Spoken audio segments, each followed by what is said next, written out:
नमस्ते बच्चों, मैं पिंकी गांधी फ्रॉम लियाल पब्लिक स्कूल। कल की कक्षा में मैंने आपको पाठ करवाया था अच्छे बच्चे।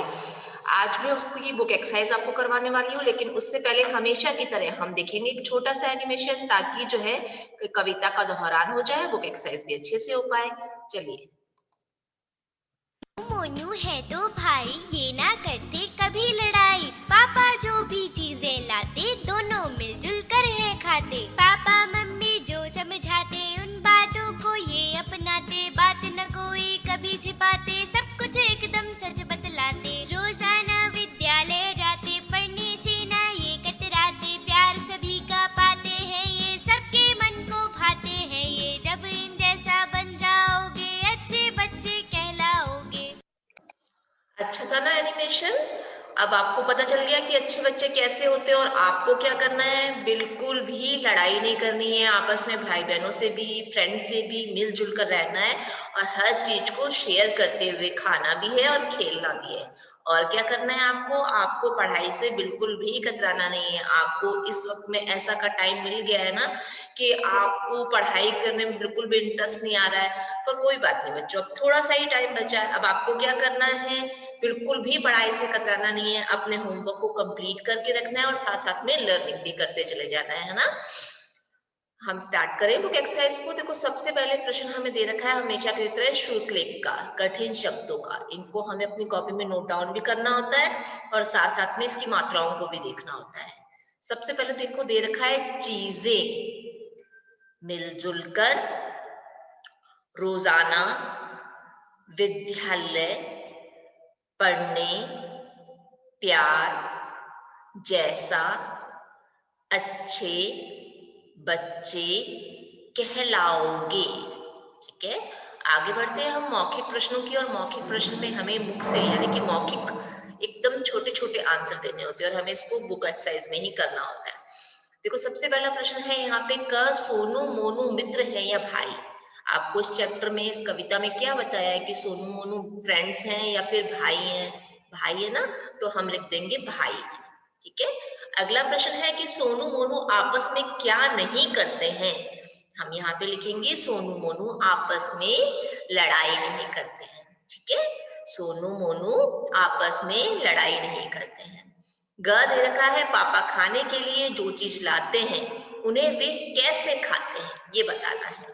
उत्तर में हम लिखेंगे कि पापा खाने के लिए जो भी चीज लाते हैं उन्हें वे मिलजुल कर खाते हैं। तो हमें छोटा सा आंसर लिखना है, मिलजुल कर। अगला प्रश्न है कि सोनू मोनू किन बातों को अपनाते हैं, ये बताना है हमें। मम्मी पापा जो बातें उन्हें समझाते हैं उन बातों को वो अपनाते हैं, क्योंकि मम्मी पापा ही तो हमारा सही गलत जानते हैं। हम तो अभी बहुत छोटे हैं, हमें पता ही नहीं कि क्या चीज सही है क्या गलत है। तो मम्मी पापा जो भी हमें समझाते हैं वो हमारा अच्छा ही सोचते हैं ना। तो जो भी बात वो हमें समझाते हैं उन बातों को हमें अपनाना चाहिए ना। कविता की पंक्तियां पूरी करनी है। आप सब बच्चों को कविता याद हो गई है, तो हम क्या करेंगे, कविता की पंक्तियां लिखेंगे। सोनू मोनू है दो भाई, आगे लिखेंगे ये ना करते कभी लड़ाई। पापा जो भी चीजें लाते, हम लिखेंगे दोनों मिलकर है खाते। आगे दे रखा है मम्मी पापा जो समझाते, हम लिखेंगे उन बातों को ये अपनाते। रोजाना विद्यालय जाते, आगे लिखेंगे पढ़ने से ना ये कतराते। अगले प्रश्न की ओर चलते हैं। अगला प्रश्न हमें बुक एक्सरसाइज में देखा है, सही वाक्य के आगे हमें सही का और गलत वाक्य के आगे हमें गलत का निशान लगाना है। जो भी वाक्य हमें लगता है कि ये सही है तो हम उसके आगे सही का निशान लगा देंगे, और जो वाक्य हमें गलत लगता है उसके आगे हम गलत का निशान लगा देंगे। क सोनू मोनू को उनके माता पिता, अध्यापक गण और उनके सभी साथी पसंद करते हैं। क्या ऐसा है, सोनू मोनू उनके माता पिता और जो भी उनके टीचर्स हैं सब, और जो उनके फ्रेंड्स हैं सब उनको पसंद करते हैं। सही है। क्यों? क्योंकि वो अच्छे बच्चे हैं, मिलजुल कर रहते हैं, लड़ाई नहीं करते, मिलजुल कर खाते हैं, अपने मम्मी पापा की बात मानते हैं, पढ़ाई करते हैं, सारे अच्छे गुण में हैं, इसीलिए सब उनको पसंद करते हैं।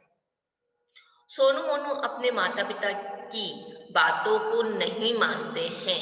क्या ऐसा है, वो अपनी मम्मी पापा की बातों को नहीं मानते?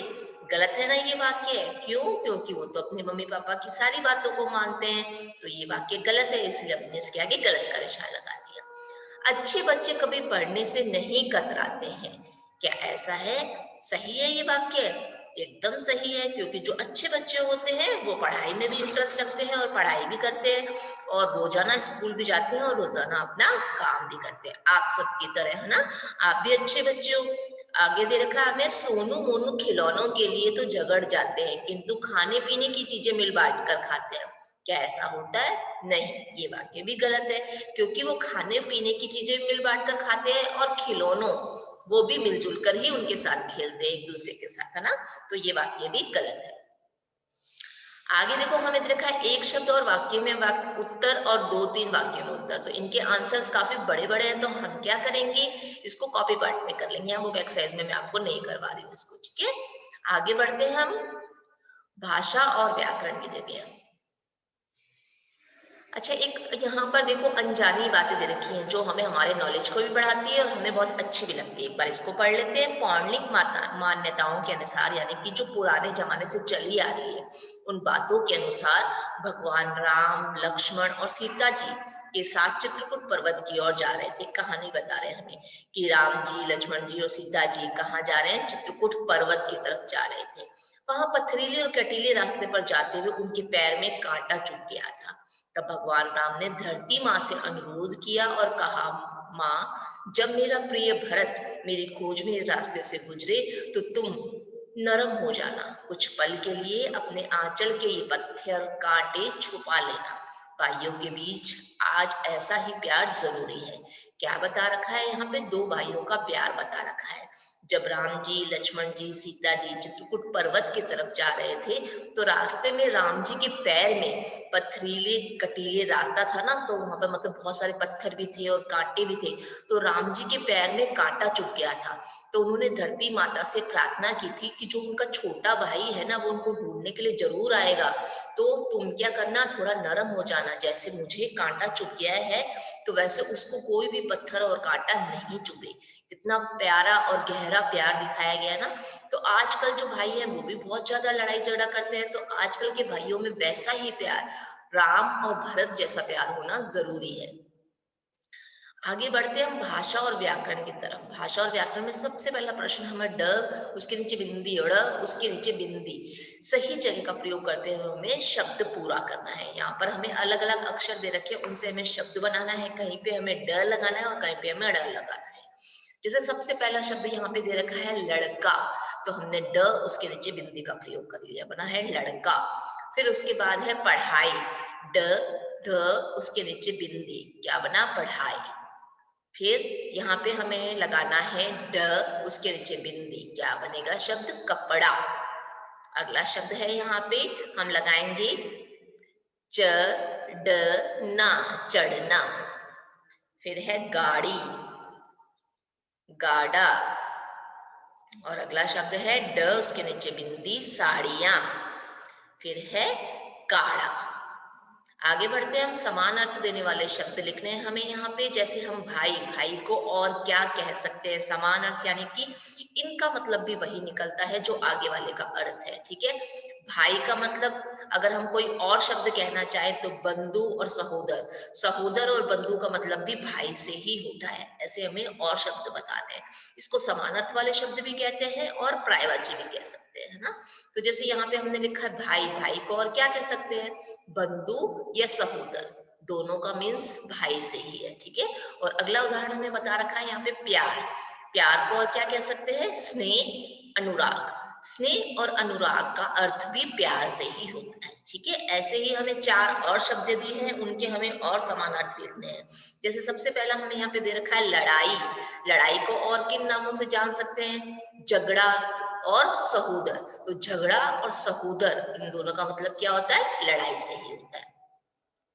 ऐसे ही पापा, पापा को और क्या कह सकते हैं? पापा को पिता, डैडी, ठीक है?